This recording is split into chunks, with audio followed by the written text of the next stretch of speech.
hostage release, but Hamas agrees to Trump's Gaza peace plans with conditions. What are they? Hamas on Saturday partially agreed to Donald Trump's 20-point Gaza peace plan and came to a consensus to release our remaining Israeli hostages. Hamas, however, made it clear that several provisions in the US brokered 20-point peace plan will need further negotiations. Welcome to the Global Affairs Academy. Let's review the Gaza peace plan brokered by US administration and its positive impact. While the group has welcomed parts of the proposal, it has pushed back on crucial clauses related to Gaza's future governance and its own role in the territory.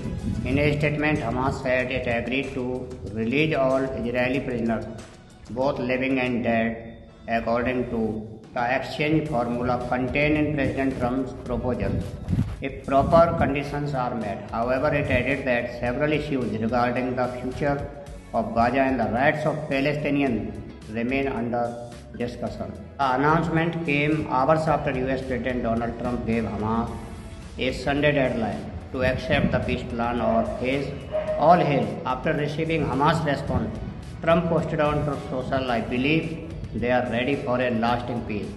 He urged Israel to immediately stop the bombing of Gaza so that we can get the hostages out safely and quickly, and added that discussions on details were already underway.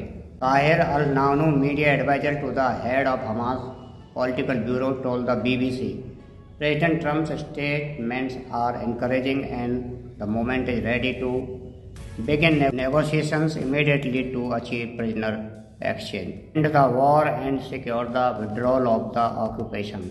Although Hamas has not accepted the overall 20-point plan, it has accepted the proposal partially and signaled a willingness to engage. The plan calls for an immediate ceasefire and the release within 72 hours of 20 living Israeli hostages and the remains of others believed to be dead, in exchange for hundreds of detained Gazans.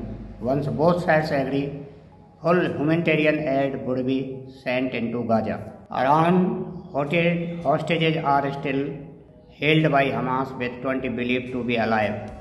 Under the proposal, Hamas would have no governing role in Gaza, and it leaves the door open for an eventual Palestinian state.